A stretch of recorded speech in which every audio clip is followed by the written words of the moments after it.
What is up, ladies and gents? It is your friendly neighborhood BJJ podcast, RAF ESPARZA, coming to you with another great installment of the Bullpen. I hope you're in for a good time because we got a good time ready for you today. All right, a few things before we get to the proceedings. First and foremost, we are like 3 weeks away from the big shows, the biggest week in jiu-jitsu. So thus, we have a lot of topics to get to.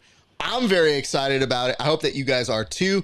If you are just watching this on the YouTubes and you're watching on either the Grappling Hour or Inside BJJ, do us a solid right over here. Like, subscribe, do all that jazz. It really does help us out. And in a few weeks, when some big shows are coming up, you're going to want to know when those shows are happening. So the more love and support you give us, the bigger and better these shows can be. Ladies and gents, also, go join my Patreon. Check me out, patreon.com/grappling hour. See my interviews 30 days before everybody else. You can also join us on Spotify and on Apple Podcasts. Literally, we're everywhere. So it really does help all the support. We do love you guys. Speaking of spreading that love and appreciation, let's go to one of our co-hosts, Tim Freeman. Tim, how are you doing, sir? I'm doing fantastic. It's great to be back. Finally got the official rule set from CJI. I can't wait to hear your guys' opinion on that. I'm stoked, man. Everything's getting closer and closer, and the action's about to begin. I'm ready. I'm pumped. Let's go. I feel like you think like I think, which is scary, by the way. I feel like you're starting to see a pickup in the reactions from the athletes themselves. Like right now, things are a little bit more serious for them than I think they were when it was all theoretical 3 months ago. Yeah, we're starting to actually get some answers on like, how are these guys going to approach this? What exactly are they going to do? What does this particular person think about it? Or how are they going to handle it? We're starting to figure that stuff out. So it's exciting. Details, finally. Indeed, indeed. And in response to this question right here, which says Jake's back. Well, no. And I mean, he was in the pre-crawl. That's just opening credits. I'm too lazy to change. And we wish him well, obviously. But no, if Jake did return and he's pulled a face off, perhaps an upgrade, because he wouldn't just be Jake Watson. He would be handsome KEVIN Sherrill, who is joining us once again on the show. Kevin, how are you doing, sir? I'm doing phenomenal, and I am here to take everything Jake's ever worked for. Oh, no. See, this is why we shouldn't really put it open to the group right now. I did see a note here. This is from BMAC. It says, is Jake dead? I mean, no. To my knowledge, I believe he's still fine. You know what it is? People still leave a trail of crumbs to their social media. So, no, as long as there's still a delivery of Once Upon a Coconut, it is perfectly fine to assume that Jake Watson is alive and just fine. And it says, oh, I see this, the second most handsome Kevin. So who is the first? I can't figure this out. Who is supposed to be the first handsome Kevin here? They haven't found him yet. They keep alluding to this mysterious character, but I'm glad that I've yet to see it. They wrote into the script, they're like, must find a more handsome. Like they have a casting couch out that way. So let's start with this. We'll start before we get to the board. We'll get to the biggest news, of course, which is that, ladies and gents, you are now looking at your broadcast team that will be reporting to you live all week during the Craig Jones Invitational in ADCC. We have Kevin, who is going to be joining us live in Vegas, myself, Tim, Kevin. We are your broadcast crew, and the details of that broadcast will be kind of broken up over the next 3 weeks or so. But Kevin, we welcome you to the team. We're very happy and appreciative that you will be joining us on this adventure. Yeah, it's going to be a blast, man. Do you have any expectations? Because I should kind of squash all of those while I can. I just want to make sure that you know exactly what kind of dictatorship I run when we do these things. I have the expectation that you were talking about things becoming more real. Craig Jones Invitational has been largely like 90% meme all the way in the lead up to this. I'm very excited to get there have it become real, official, a big thing, and then do our best to turn it back into a ridiculous meme. Yeah, I have to say, there is a meme community that's just propping up the Craig Jones Invitational. And you're right, we're going to see the reality of it in a short amount of time. I should point this out. BMAC did say James' new name is Once Upon a Coconut. I think he meant Jake there. I think so too. And listen, guys, hold on. Everybody come in real close.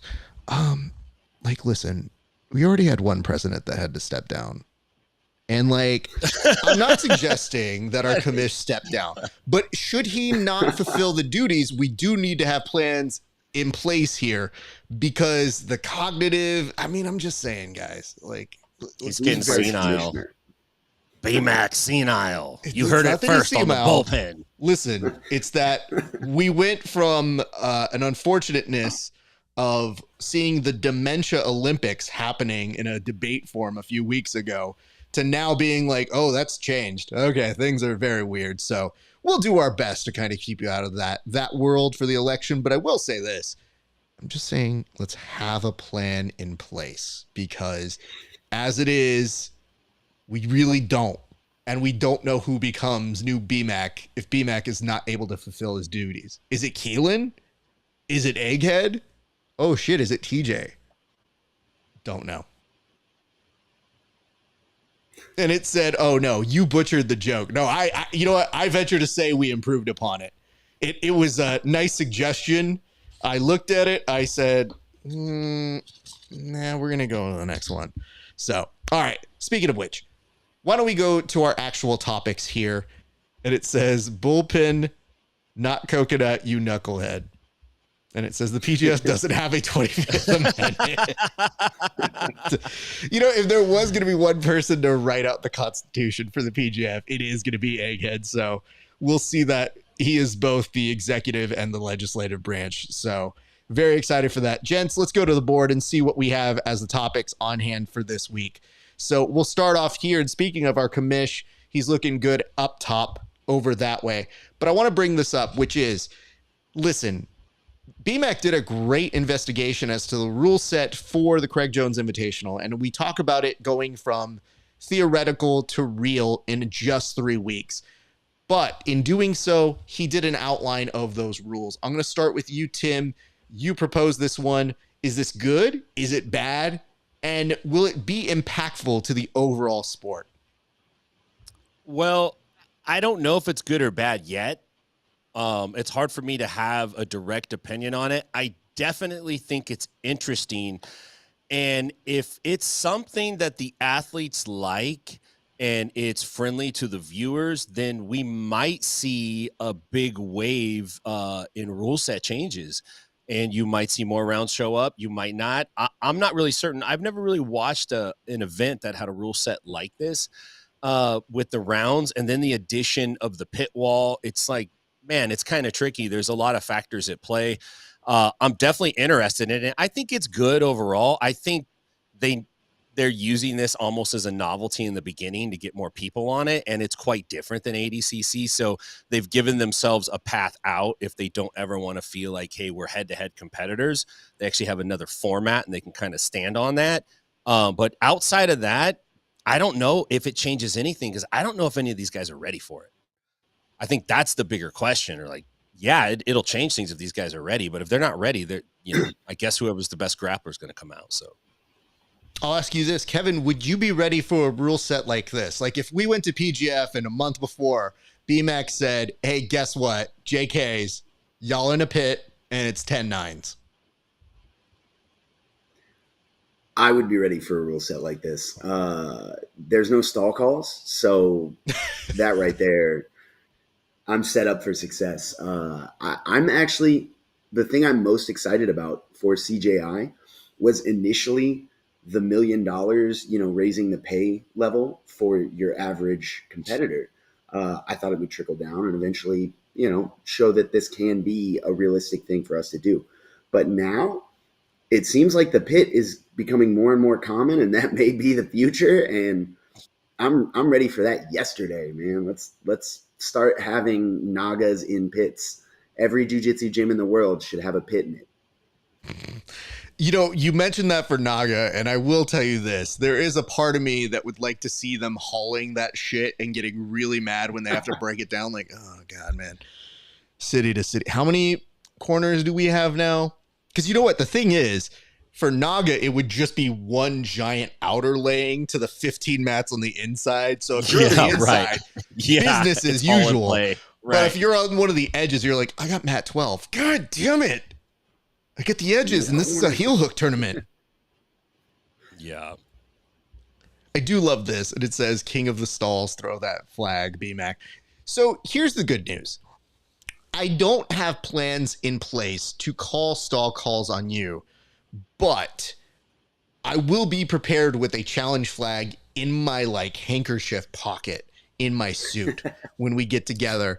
I just want to point this out. So now that you're going into this new world, I feel like you get a clean slate. I feel like we can't necessarily go to stall calls, because what you did better than most people did in this regard is you made a video that I go, this is funnier than any joke somebody's going to put in the comment section. So it was a good way of owning it. And I think in the future, when we look back at good moments in PR for the sport, or especially for PGF, you will have succeeded in that realm, sir. So kudos to you. I do want to say this, though. Just my interpretation, good, bad, impactful. I just keep telling people this, because whenever we talk about sustainability or we talk about how the effects of the rules are going to be playing out, we don't know shit. And that's perfectly fine. I know it is odd for people to admit every once in a while that we don't know something, but we don't know how these rules are going to play out. It might be wonderful. It might be terrible, but I do like the ambition of it.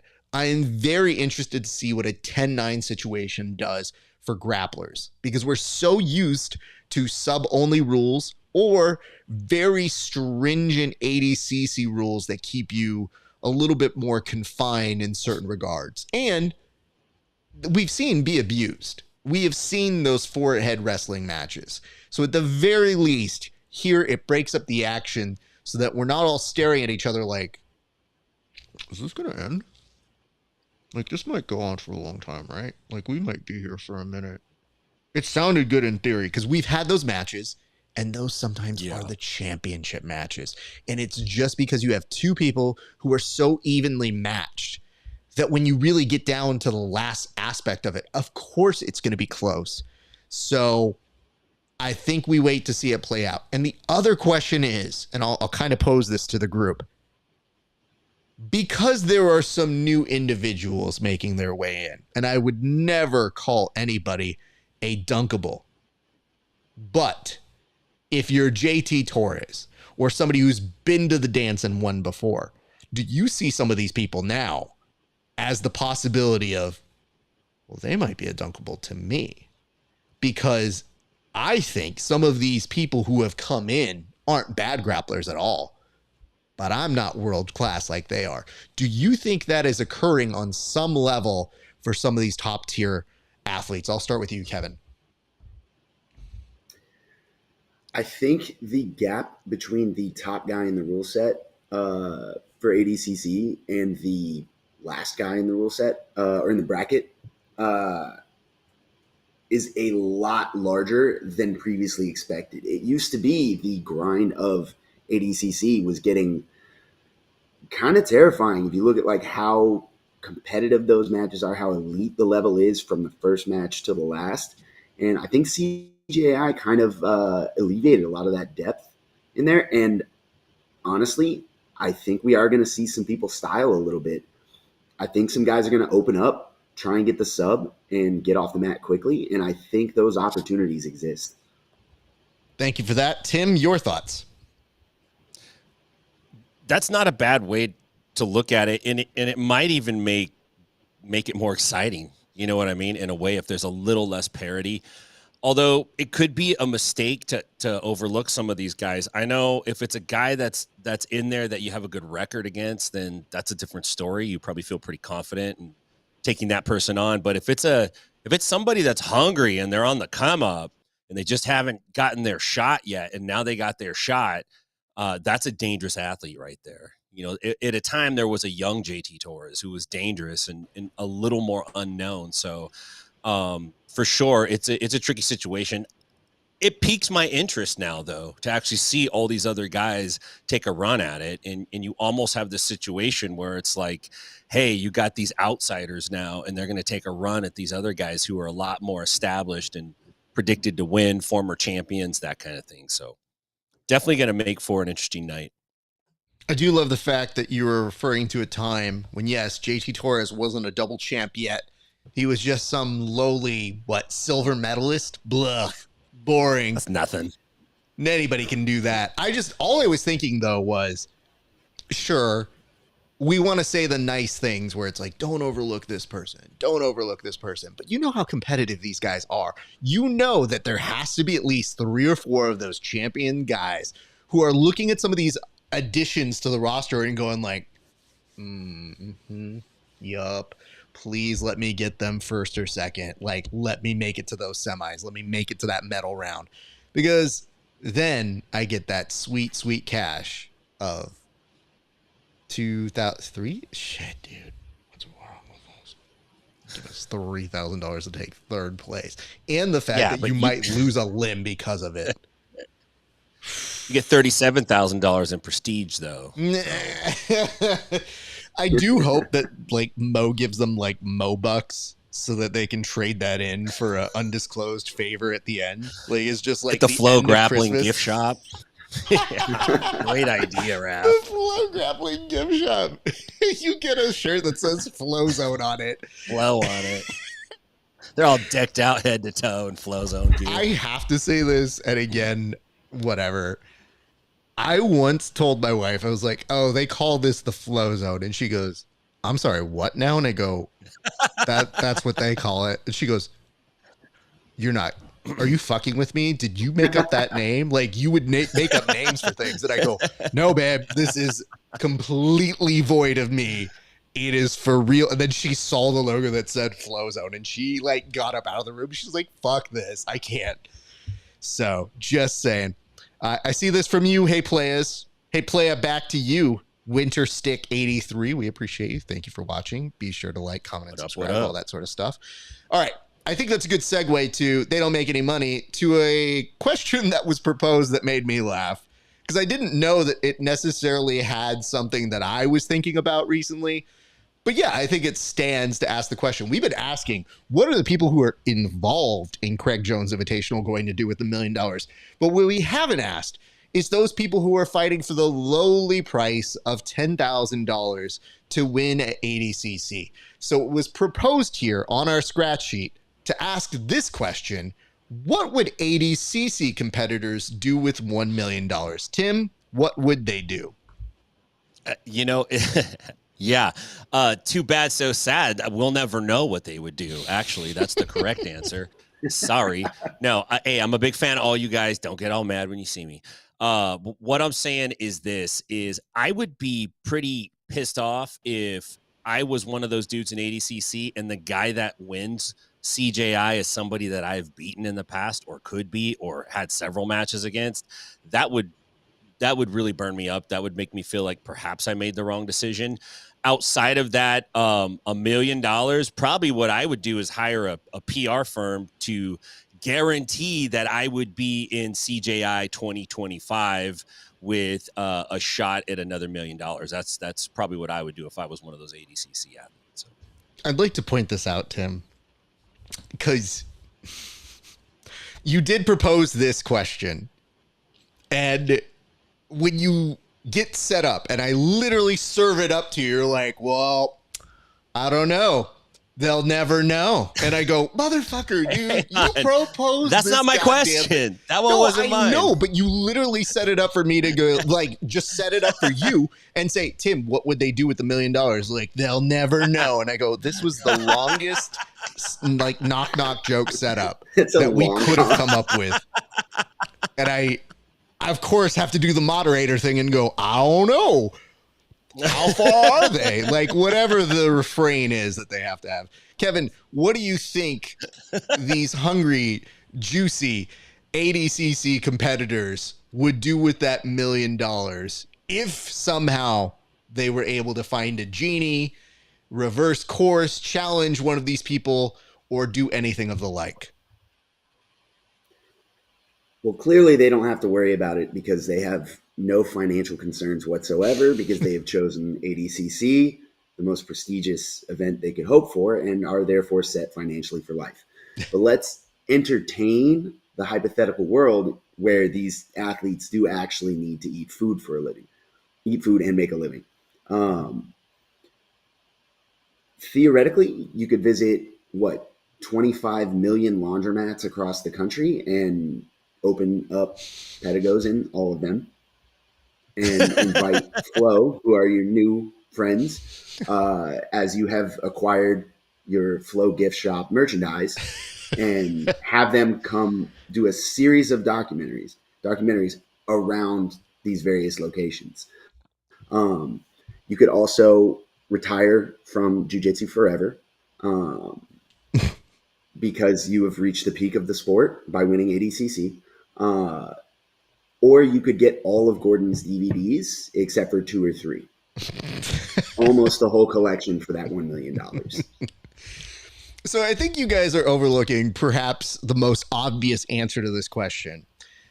I think what you have to do if you are an ADCC competitor who wins, I know that we've talked a little bit about the possibility of challenging the winners, sort of what Fionn was proposing, which is, well, why doesn't the ADCC champion challenge me and we can make more money off a super fight?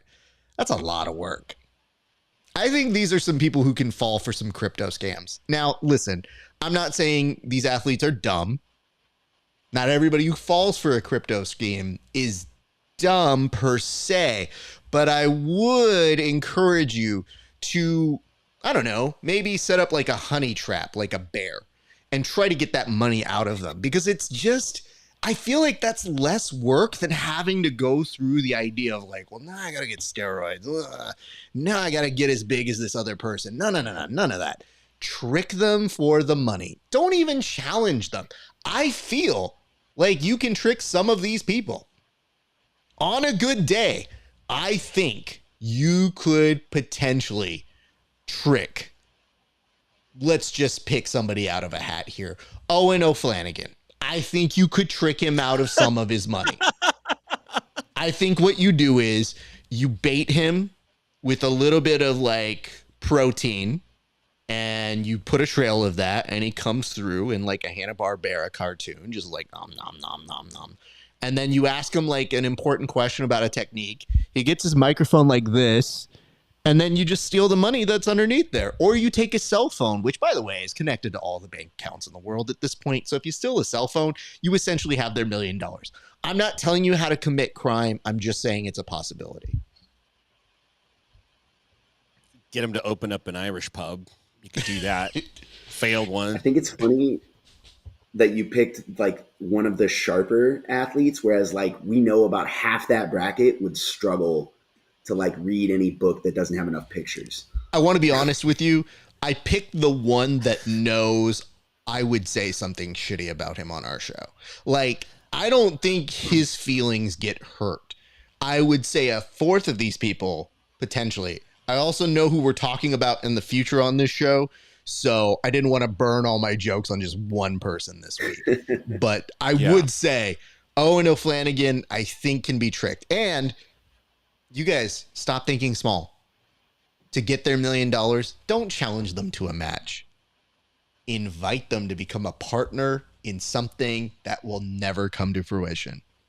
And watch yourself make more money than you would in any jiu-jitsu match. White collar crime. It's a real thing. Oh, God. Listen, Egghead, can I just tell you this? You do not become younger or more aware by pointing out the fact that a reference might be lost upon the youth. Have you ever just figured this one thing, which is that sometimes this is being written off as a for-profit education system? Like, we get our expenses by saying that we are teaching the youth. We are essentially PBS here. Hanna-Barbera. You, me, and Tim are the only, and good Lord, only guys who got that reference, which I liked. Thank you. I appreciate that. And look at this. Wallow J. Jake is looking handsome. You know, it's very strange how every one of these people was like, you know what? I know how they're going to get rid of Jake. They're going to get Kevin. And we're just going to keep doing that joke. So, all right. This is the real thing that I think that Egghead did put in, which is they'd get more acai, which, I mean, I think they'd get the better version. Don't forget, Craig said that he used to get just the really shitty Mexican steroids, which was always my joke until he said it out loud. And he goes, yeah, I really did get the bad supplements. Womp womp. Now I know what I'm doing. Now he gets the good Mexican supplements. Guys, let's go to our next topic, which is as follows. This is something that I found very interesting while we're talking about Craig Jones Invitational athletes. Luke Rockhold is now trashing ADCC. And I guess it begs the question, why? Tim, I'm going to start with you. What exactly was he saying about ADCC? And how can you trash something that has already been clowned through memes, in some ways almost unnecessarily? Yeah, you know, I don't know. It's probably easy to do, so he did it, and it was funny. Obviously, he has a strong opinion about it.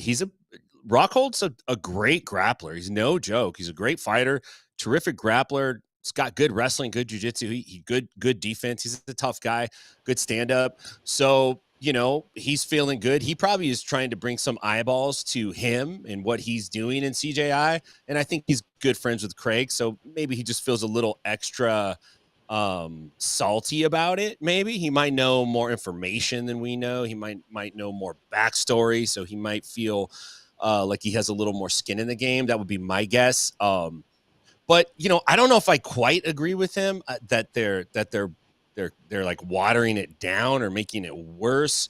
But I do agree that it's high time these guys get paid. I think that's an easy point to make. But yeah, he's got strong feelings about it, man. And I don't want to say anything. We've trashed a bunch of people already. I just want to be super chill with Luke. So it's all good, Luke. Got it. You don't want to fight Luke. You draw the line. Not really. Kevin, okay. Maybe you're the person to go to for this one in particular. Luke Rockhold, I mean, at his peak, was a Versace model. You are handsome Kevin Sherrill. Maybe you speak a language that he understands that maybe we don't. But, like, what is he trying to say here, and what do you think he might be trying to articulate? Well, you have that right. I am the Costco brand Luke Rockhold for sure. Kirkland. And I think, yeah. And I think that speaks to the heart of the disconnect between Luke Rockhold and his opinions on CJI. That man's only ever dealt with the premier brand. We talked about Versace, the UFC.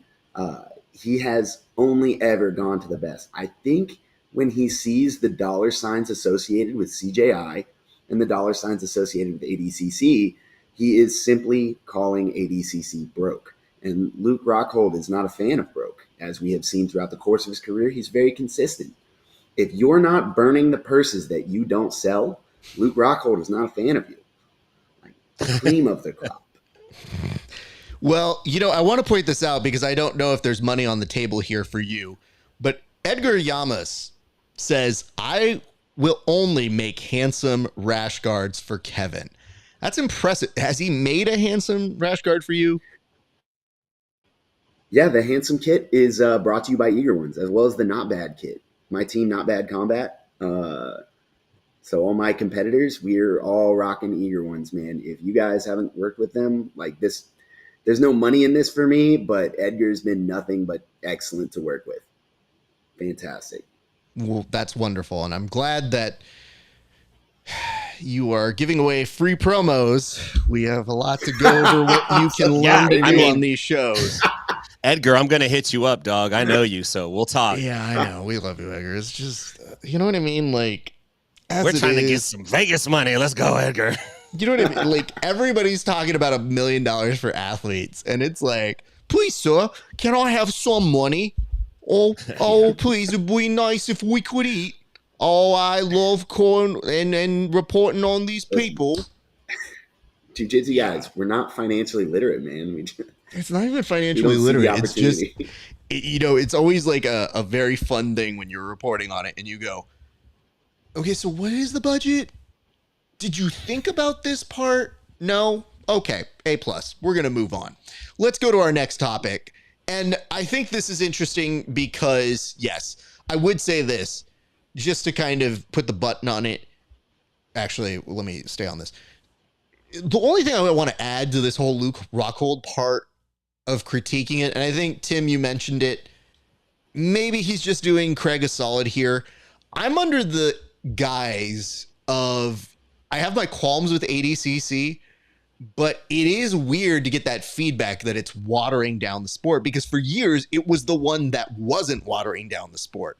So now that we're at this, perhaps they learn what any good comedian learns, which is when people start shitting on you, it basically means that you've made it. What do I mean by that? I mean, when you're essentially becoming made fun of for having delivery that says, what's the deal with? Well, guess what, Jerry Seinfeld? That means you're making a lot of money. So at this point, it comes with the recognition of being that big, which is they're going to have all eyes on you. And maybe they're putting you down to elevate Craig Jones Invitational. Having said that, I don't know that ADCC waters down the sport. What you might mean is the athletes have gamified it in a way where they need to win, and maybe that doesn't make it exciting. But if you offer incentive to the athletes, then watch that gamification become way less of an issue. So I'm intrigued to see if the theory they've presented with this $1 million prize results in people doing absurd things.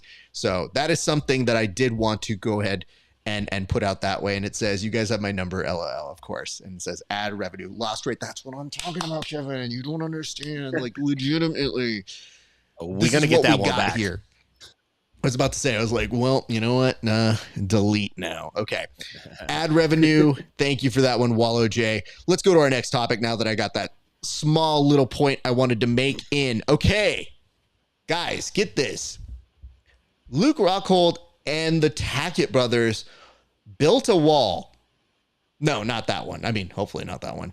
They're actually now at the point where I think we're looking at this. Oh, I think we switched the topics. My apologies. These are out of order. So yes, this actually does go to both of them because there is pit submission this week. But let's show you the photo that would have gone with that one if I wasn't on crack cocaine. Look at that. That's a wall.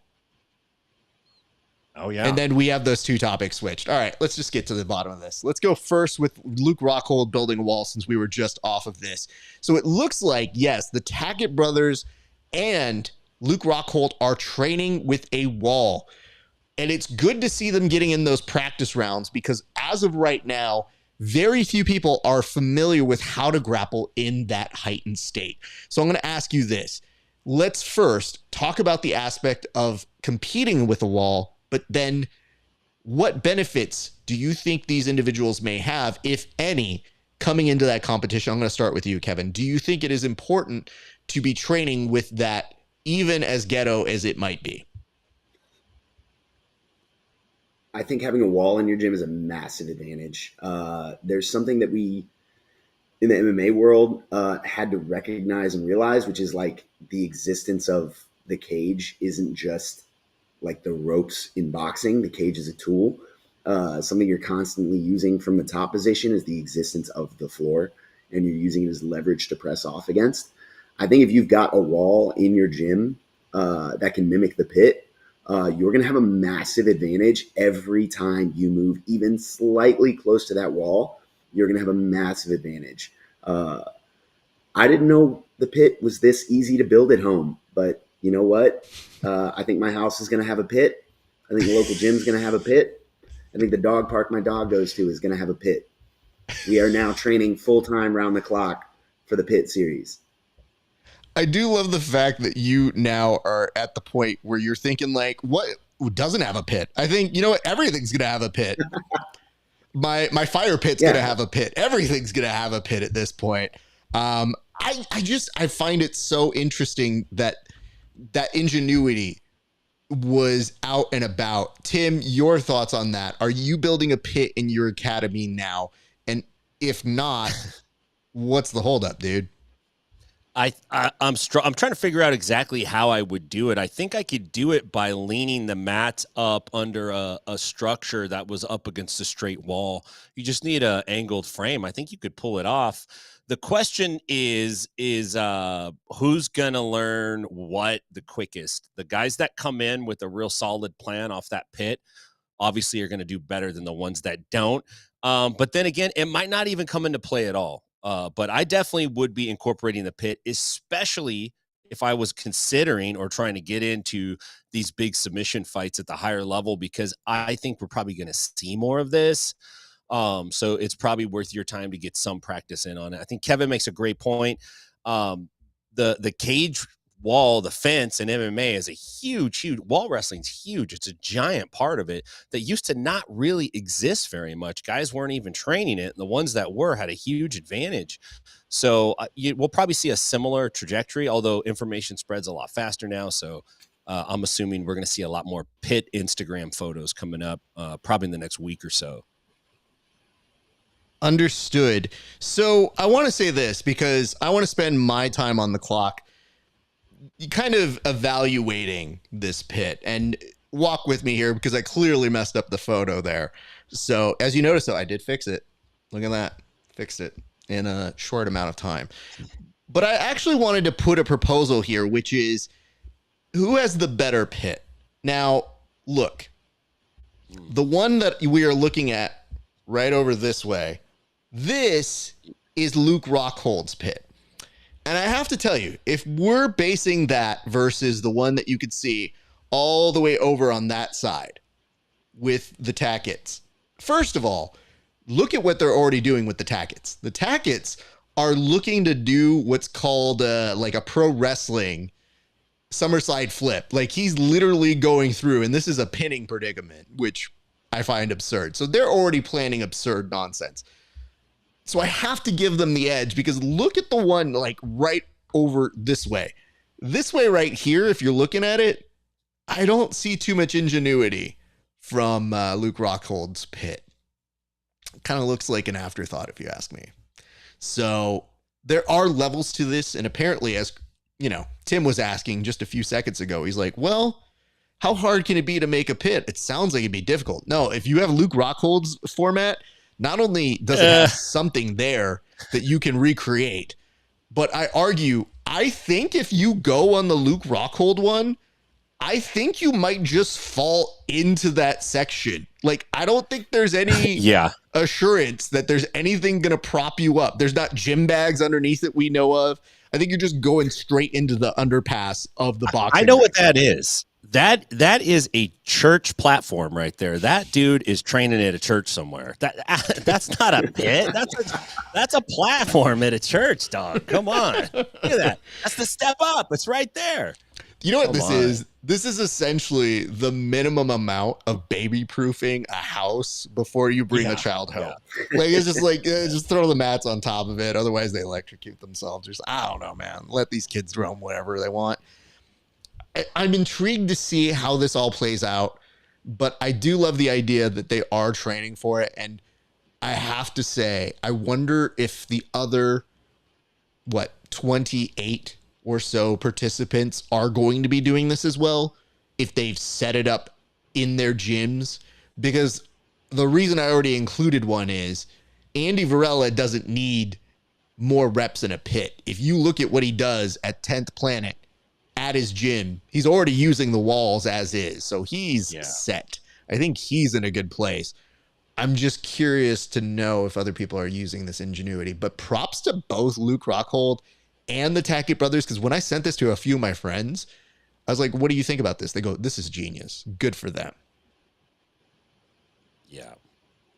Thank you. Wallow J, an educated individual. Tackett is going for that sunset flip. See, this is how you know you've got real pro wrestling fans. These are students of the game. Smart Wallow J. Makes me want to bring him on too. So anyway, that's what we got going on. Let's go to our next topic, which will have the wrong photo, but we'll see if I can get that amended here in a second.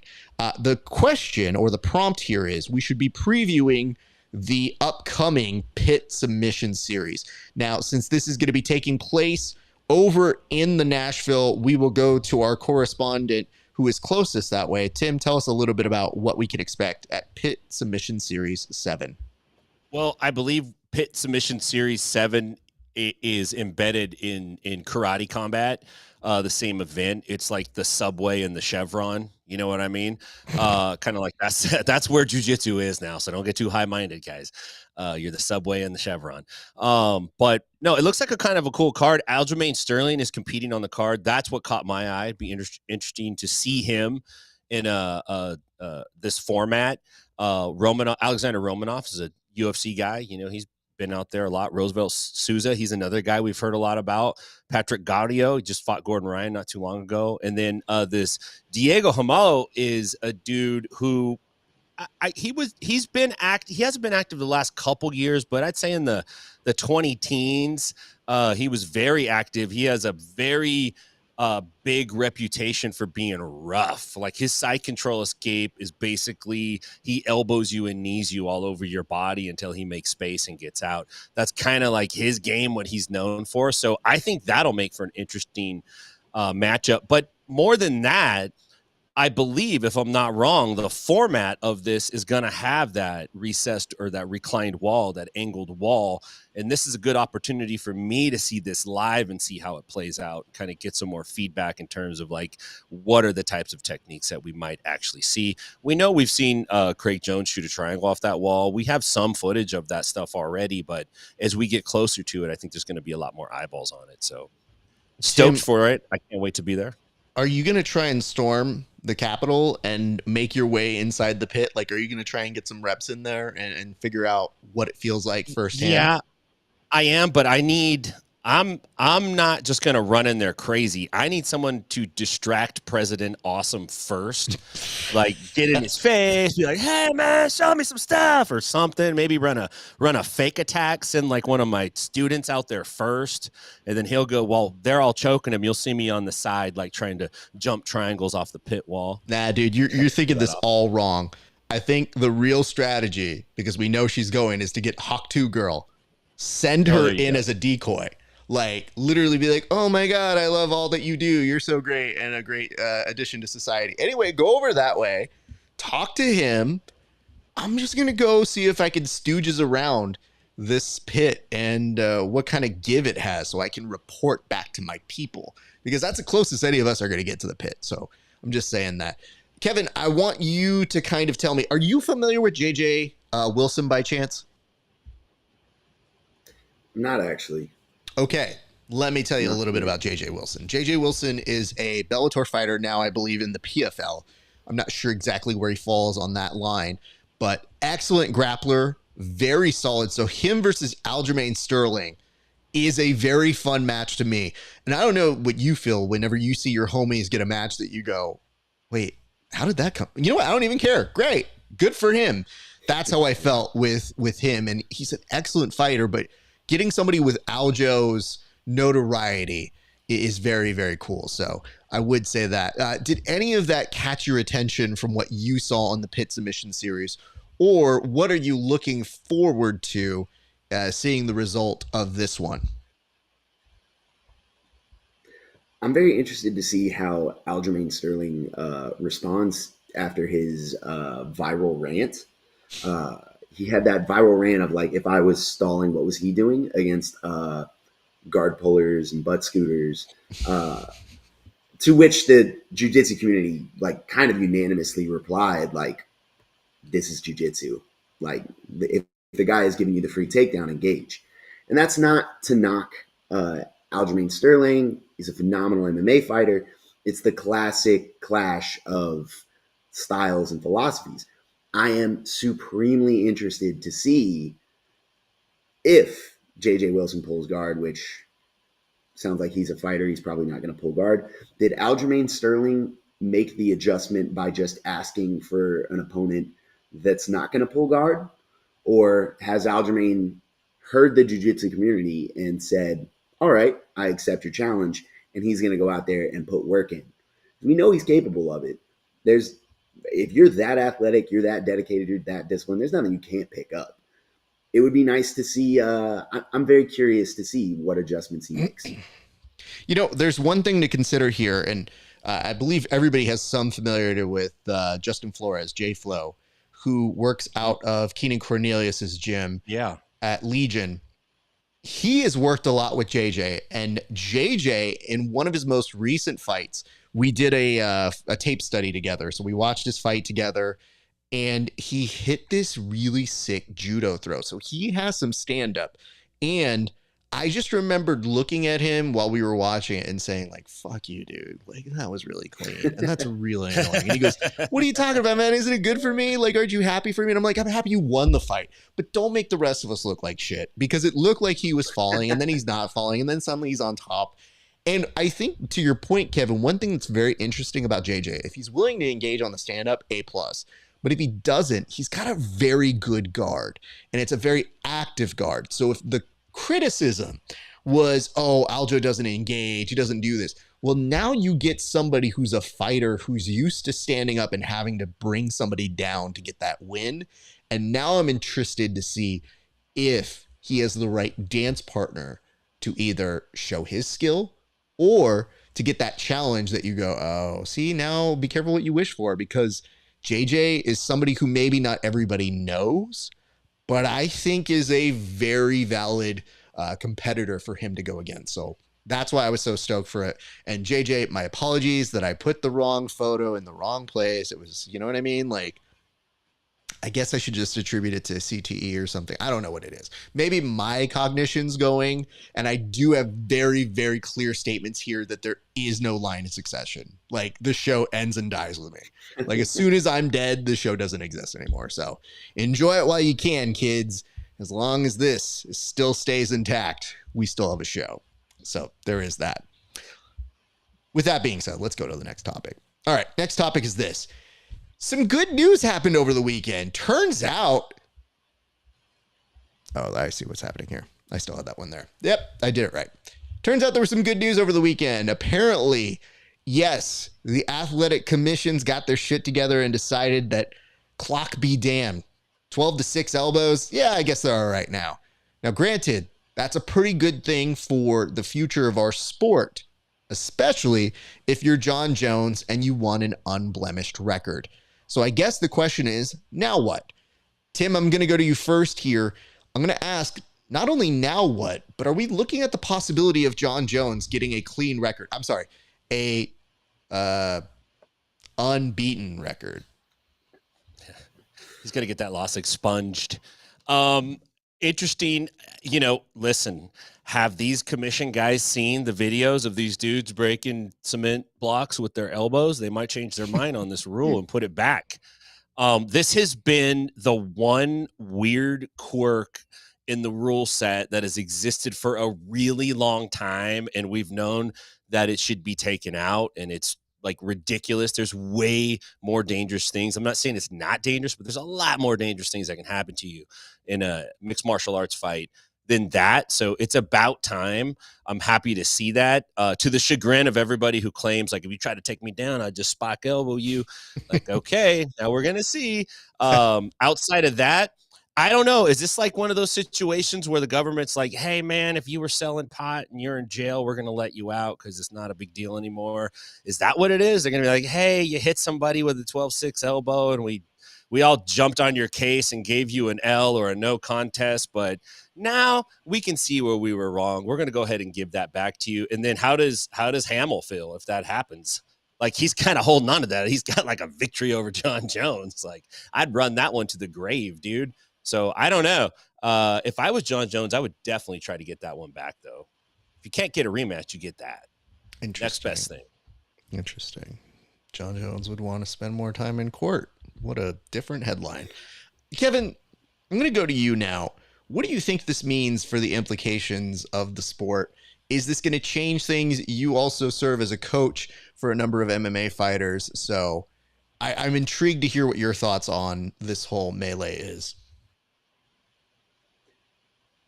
I have several MMA fighters that I coach, one of whom is 5-0 with 2 knockouts by elbow. That man, Reese Baby Goose Watkins, is dancing in the streets right now. You get an elbow. You get an elbow. He's like, I'm just going crazy. Yeah, I think he sells Suffer Not the Grappler to Live merchandise, so we're all in trouble. Yeah, as far as John Jones getting his record expunged, I hope he does. I hope he moves to 27-0, and then there's only 15 other things he needs to be exonerated before. Like, I think it's a great rule change. It only took 20 years. It only took 20 years of us all knowing unanimously that this should be overturned and this was silly. Here's my thought. And I don't know that we all are on the same page on this. Like, I think what ends up happening is we as spectators perhaps overthink this or think of it for the benefit of the fighters. Whereas a majority of fighters are just like, hey man, I signed up for this. I know what I'm into. I know what I'm signing up for. And so they don't give a shit. It's just taking away one of their weapons. And then a weird sort of like, I didn't remember which one today because someone's trying to murder me. So yeah, sure, I'll do a wiggly wag version of this. Like, now it just takes out that uncertainty, which is good, I think, in principle. It's just, I think we know that there's going to be some potential repercussions here, and let's hope that referees are more on it. Which brings me to kind of the overall John Jones point, which is that fight with Matt Hamill did go on a little bit too long, some might say. I remember watching that in my early aspects before I was even covering things, and I just remembered thinking, while I watched it live, yeah, it's a bit too much. We can stop this, right? Oh my God, he's not going to stop this. Oh God, it's still happening. Please God, please stop this. The only thing I would love to know is that I rewatched it and I'm still not clear if this was the case. I was never clear if John Jones was getting verbal warnings when this was happening and was just so in the zone he was doing it. And I don't know that I would have had that evidence a long time ago, but I think it's worth noting now in today's society. You can see somebody like John Jones getting told not to do something and still doing it anyway, and that making a lot more sense than it did back in like the late 2000s. Because to me, I'm like, yo, it's different if they call you on it and they say, hey, well, let's watch those hits. Let's watch that. And I think if you're John Jones and you do it to excess to that sort of degree, that's the rule he was breaking at the time. So you're acting to retroactively go back to a time where there was a rule and a standard that was not upheld and then saying like, you know what? We changed our minds. We didn't like that anymore. Well, at the time, that was the rule. So you kind of think, well, do you go back and revisit that just so that you can appease somebody's ego for a perfect score, which in reality is of very big importance to them because they won't fight a certain interim champion for whatever reason because of legacy. So then why does it matter? Then just literally, we all know you won the fight. Everybody who sees that fight knows you won that fight. There's not a person in MMA who looks at your record and goes, yep, that dude lost that fight. And that's why people have a problem with it. But instead, we need to expunge that part of it. When I'm like, bro, there's a lot more shit you should probably be concerned with expunging before you even get around to that. Maybe they can put an asterisk on it. Just put an asterisk on it. We have been putting an asterisk. It's been an asterisk. No, again, anybody who looks up that fight and goes like, I don't know that he was dominating it. It's like, no, the question was not dominating. It wasn't not winning. It's just homeboy went into his icy red phase, is about to concuss somebody to death. Referee probably should have acted faster. They didn't, so I could see that as an issue. You don't know how many warnings he was getting. And then as a result of it, you're like, hey, he did kind of do the wrong thing in that. Oh, well. I don't remember how many elbows he got hit with. Do you guys remember? Was it like a bunch of elbows? Let's put it this way. I rewatched it before we did this show today, and it's an uncomfortable amount of elbows. I don't know if you can quantify that as an actual number, but it was still to this day one where I was like, I'm doing other things and getting the board ready, and I'm typing things in, and I go, oh, okay, just keep my eyes on that. What did that look like? Oh, Oh, is that still going? All right, let's fix this. Let's put this photo out of order for fun. Is that, oh shit, that's still going. Nope, my memory was right about this. Still remember how terrible it was. So there is that. And yes, a big nod to Baby Goose. Good stuff, Kevin. So shout out to you for being a good coach. I see a lot of Baby Goose stuff, and I guess, is there a quick version of knowing how he got the name? Because to me, I don't know if I'm a fighter. That's like the first one that comes out of somebody's brain. So like, how does one get the nickname Baby Goose? There's no quick version. I mean, the quick version is we just gave it to him to make fun of him and like pick on him. He started his MMA career as like a 15, 16-year-old kid training in a gym with a bunch of mean fighters. And so we were just calling him Baby Goose for a little bit. And when he started looking for his first fight, his amateur debut, and he needed a name, he was taking suggestions, and people were throwing out all the cool ones, right? Like, I don't remember what they were, but like Destroyer, and like whatever cool, hardcore, edgy names that MMA fighters go with. And the one that stuck was Baby Goose, because for the same reason, we all hear Baby Goose and it sticks around forever. Okay. Well, I'm glad that's in the shoe face region of still can't explain it. It just is a nickname that we go with. And I've seen him a few times and I try to wrap my head around it. I know he's a very good fighter, so I know at the very least it kind of goes there, but I cannot tell you the amount of times I see on your timeline or your Instagram stories, you sharing a Baby Goose thing and me being like, should I ask what this is about? Because I don't know if I get the opportunity, am I going to go further on it? And I had to take this opportunity, but congratulations to him. I know he just won a fight recently, so that's very good stuff to see. And very happy about that. Let's go to our next topic. And guys, this again, we always like to reserve a spot if possible where fight nonsense is happening. And yes, this week we did have one. I'll give you a quick little summarization as to what it is that happened, and then we'll go to the panel for some discussion on this. But let's just take a look at what this is. David versus Goliath, or as they spell it, Golat.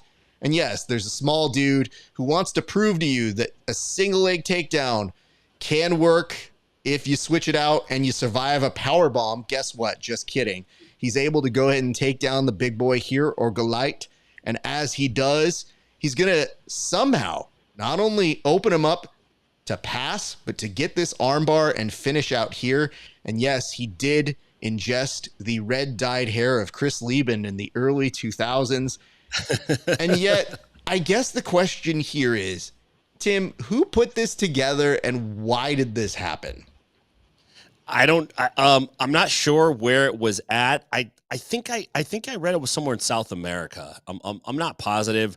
But the idea was to basically have a little dude that has some grappling. The little dude looked like he had some MMA too, to be honest with you, and a big dude who they positioned as an MMA fighter, but that's questionable. I can tell you this: the big dude has never wrestled on a wall. He didn't know what the heck he was doing against that wall. Thank God that the little guy had the wall, because he used it to his advantage. I really like I'm going to pick you up like a sack of wet laundry and throw you. And he just couldn't do it. He's like, one time, two time. Oh, okay, I'll just sit on my ass. Yeah, that was the end of him. And the other thing that really popped out to me is the early UFC, circa 1993 with the Gracies all up on the cage wall. Look at all these guys like right up on the cage. Hold up. Can we take a moment for the dude without a shirt? Why is that dude in the crowd without a shirt on? Did he just fight? He's next. Because there's nothing funnier than dude with glasses with his shirt out being like, nah, bro, I'm feeling this one right now. Because everybody else there is in good standing, and yet this power bomb attempt, it's right there, and yet he doesn't take that up. Tim, that did upset me a little bit. That's sad. That is sad. That was poor technique. And just a pro tip to you guys that wear glasses: you don't look cool when you take your shirt off and you have glasses on. It kind of kills it. You got to kill the glasses. You can't be shirtless guy with glasses. You just look drunk at that point. So he probably was both. So anytime people have done the like, shirtless, whatever, if I don't have that on and I have to do this, I have one look, which is definitely this one, which is always like, yeah, I got it. Any dude. other look is going to be weird to anybody else watching me. Like even this right now, I'm sure is people like that. I don't like Let's that. do the whole show like this, Raph. We're just like, I just tell people all the time, I'm like, yo, if like, especially even when I take off the glasses to roll and then they do the team photo, I'm always like, just overtly smile because you know what's coming. Yeah. You know that you're going to look like an idiot if you don't have it all perfectly situated. So I'm just always like, that way glamour shot. You go straight into it. But anyway, just food for thought. Kevin, what was your take on this? And where do you think Big Man could have gone a little bit better? I think Big Man was out of his depth for sure. I think we're all aware of that. For those of you that were on high school wrestling teams, I need to speak out into the ether and ask, did this also resonate deeply with the 125 pounder, the lightweight guy, 112, 130 pounder that gets into it with the football guy who just joined the wrestling team and doesn't know the score? And you get that little locker room fight or the little post practice, we're going to stick around after and throw hands. And you're looking at it and you see him go to take him down and you go, oh man, that's crazy. I think I've seen that fight before. I think I've seen that fight about once a season, every season, my entire life. And I just need to know whether that's a universal experience for all of us or whether my wrestling team, high school wrestling team, was, problematic. You guys let me know. Let me just point this out to you because I think lost in this melee, obviously it's a little bit of a circus show. Yes, but lost in all of this is my favorite moment, which is the dude who did lose, the Goliath, if you would, having this exhausted look. Like he has the look like you punched him out. You didn't tap him out here. Like that's the look of somebody who is just so depleted. And it made me think, like, did we have to get oxygen for this dude? Like I was legitimately concerned for that man. But yes, to your larger point here, Kev, I would say we've seen this in many different sports where you did pick on the wrong small guy and all of a sudden it goes from a Jackie Chan movie where I don't want any trouble. And then all of a sudden this dude's hit with a fucking ladder in his face and you go, oh, well, for not wanting any trouble, Jackie Chan sure did cause a lot of trouble here. I think he hit a lady too somewhere in the proceedings. But to this one, I just thought, Tim, thank you for submitting this our way because it did make me very excited. And we'll get some more comments later, but I did want to give you guys some context because guess what? I think Tim found this or at least shared it with us on Twitter. And when you looked at it on Twitter, there was the readers added context to this just to make sure so great you guys were aware of what really happened. And it says, the Big Man is not an MMA fighter. He's a street fighter. Ooh. The point of this was to prove that a small guy with a lot of training can beat a tall guy with almost zero training in martial arts. It comes from a Spanish YouTuber's events called Dog Fight Wild. So Dog Fight Wild. What's up with the wild on the end of it? Hold on. Don't get ahead of me here, Tim. Sorry.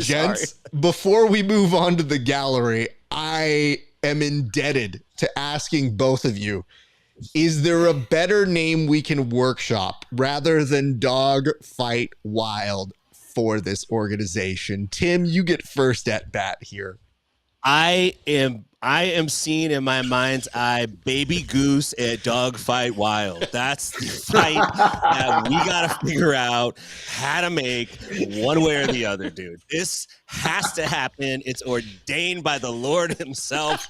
Elio Gracie is just dropping this magic down on us, and we have to do it now. This is insanity. So- Dogfight Wild is so ridiculous. It's brilliant. It's a savant. A savant did this. That's all I can say.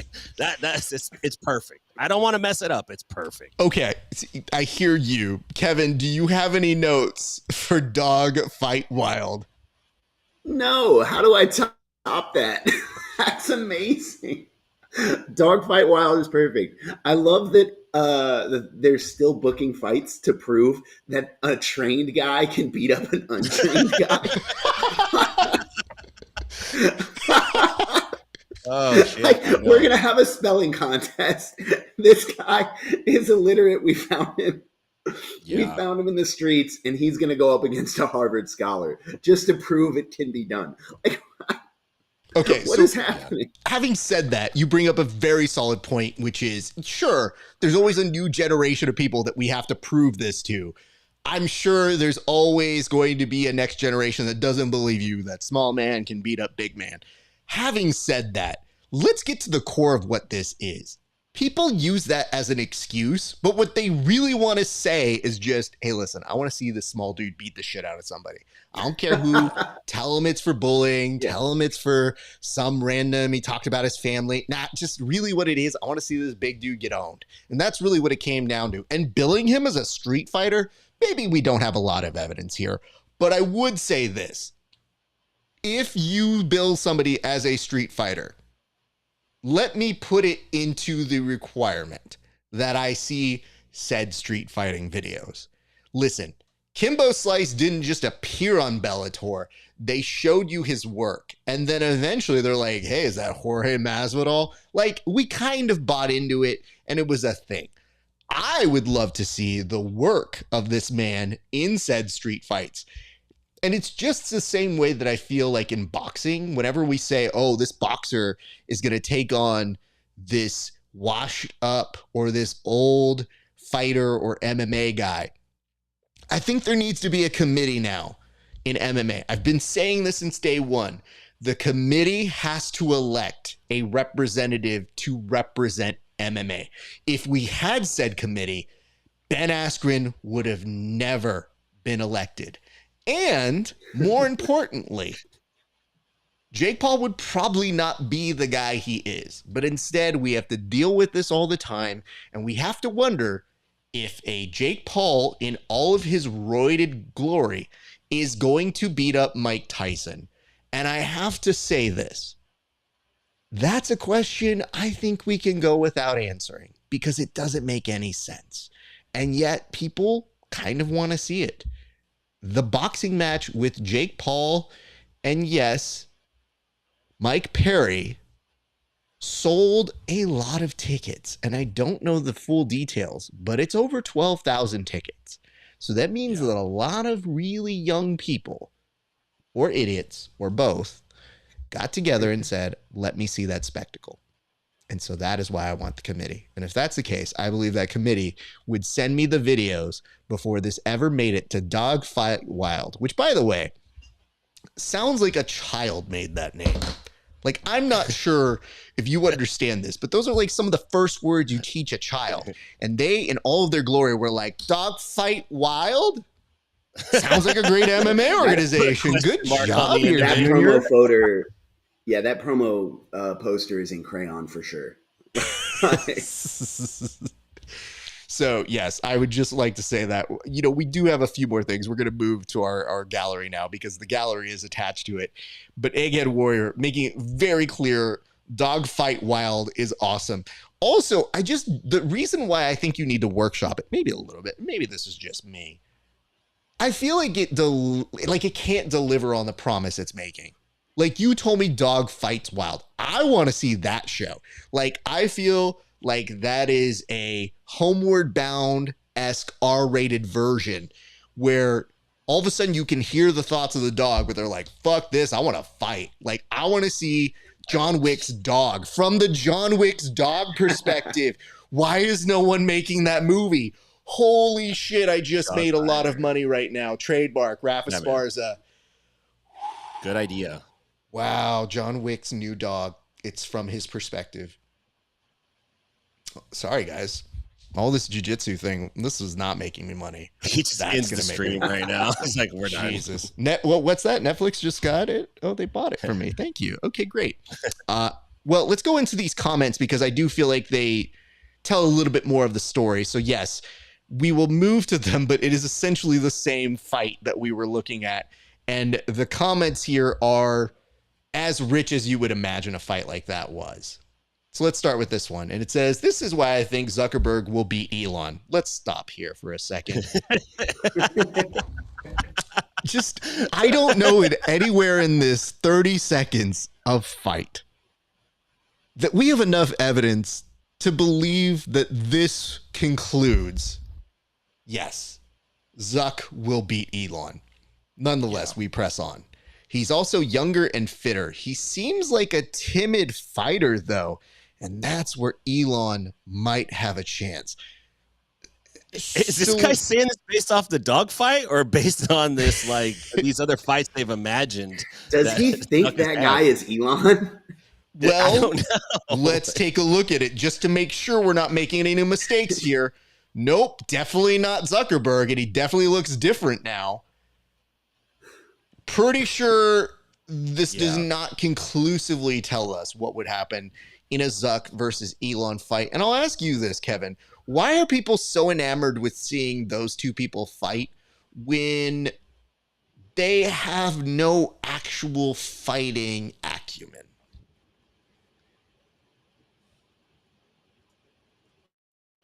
Zuckerberg and Elon, I think, are effectively like fictional characters to people. This is the equivalent of like telling me that Jamie Lannister would beat John Wick in a fight. Like, these are just names to people, and they're fans of their work or not fans of their work, right? Some of us all hate Facebook. Some people hate Teslas. The Cybertruck was maybe a bust to you. Maybe you love it. I think these are mascot fights. I think people are in love with the idea that Aubie, the Auburn Tiger, would beat up that weird tree that represents Maryland University. I think to them, there's a lot more abstract potential in these cartoon character humans that maybe exist. I've never personally met them. Seeing this and how it plays out, it's a lot more interesting than the known quantity of, say, somebody who actually knows how to fight.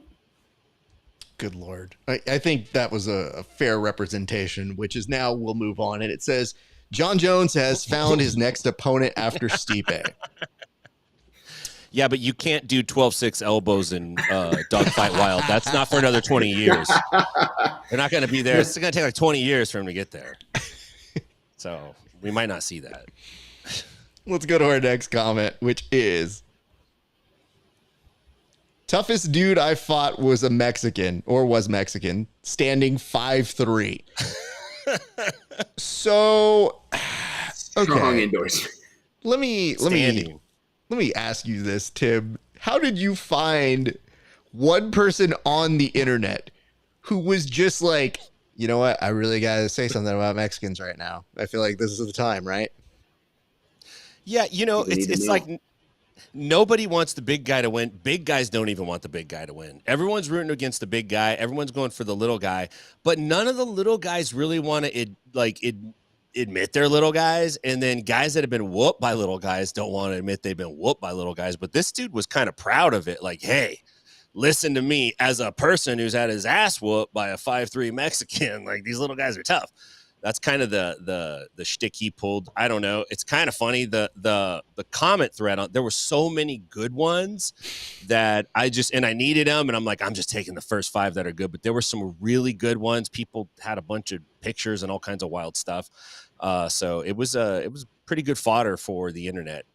I do want to bring this up. Aside from the assembly of blue check marks that you sent us, which God bless.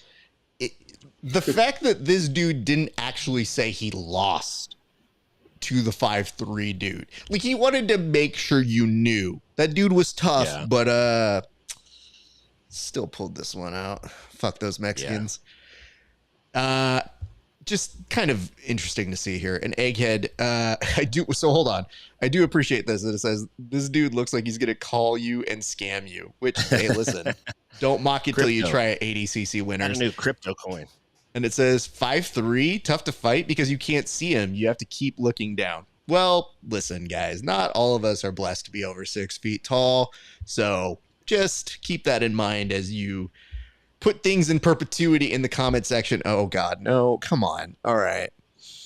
Check it out. Read the comment. I'll read it. It's just anytime I see something with this that writes this declarative about anything, my brain takes a shock, like a static shock of, all right, somebody wrote this. Here we go.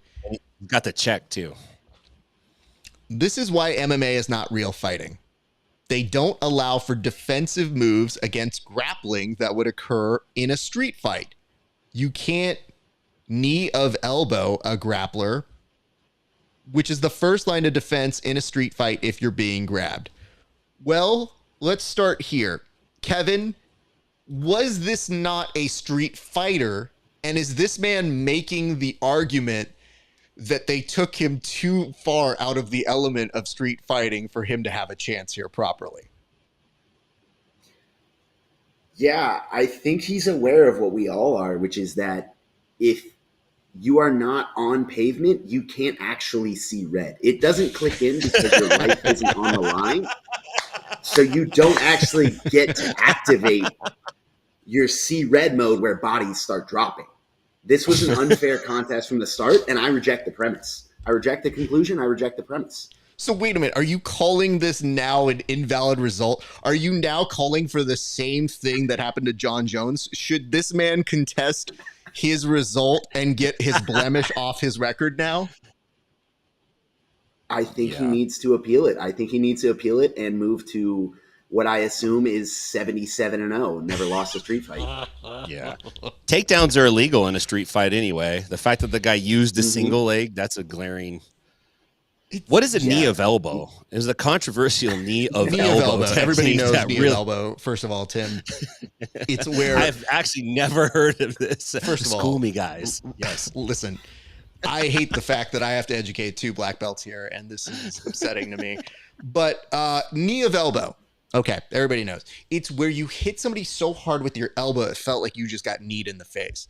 It's a routine thing to forget or not know for sure. It's considered very deadly, thus the contestant of that result. We don't know it because we don't do real fighting. You don't. And listen, guys, if anybody on this show does real fighting, we obviously know it's me because listen, I am speaking from the streets. Tim, you hear the streets. I fight from the streets. Very strange, very different. And when you see somebody like James, I'm so glad that we can, hold on, let me blow this up because I want to talk about somebody who's been in as many street fights as I have been. But James, thank you for bringing this up because you're from Dillon Ranch, I can assume, and I know that's a tough place to be. But you, clearly from that photo, from the streets, you know what it's like.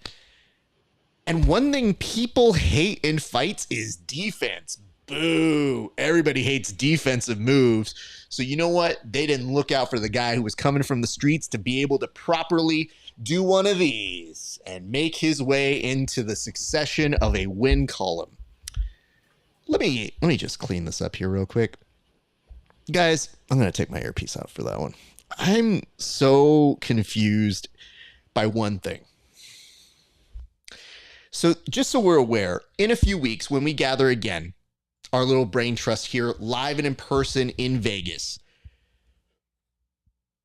in order for people to see us on Twitter, I have to become a blue check mark. And I'm very afraid that what happens when I become a blue check mark is I make absurd statements like that.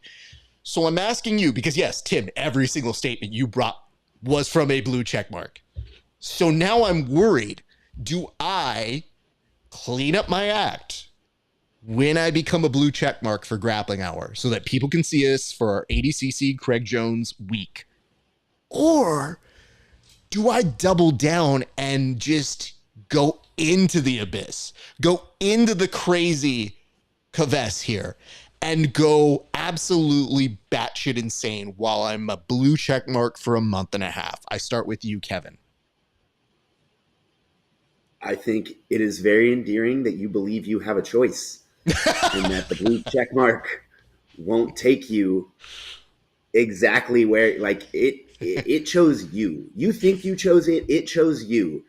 And now it is your identity. You're going to start wearing sunglasses inside. You're going to start talking about bodies dropping in the street fights you've been in.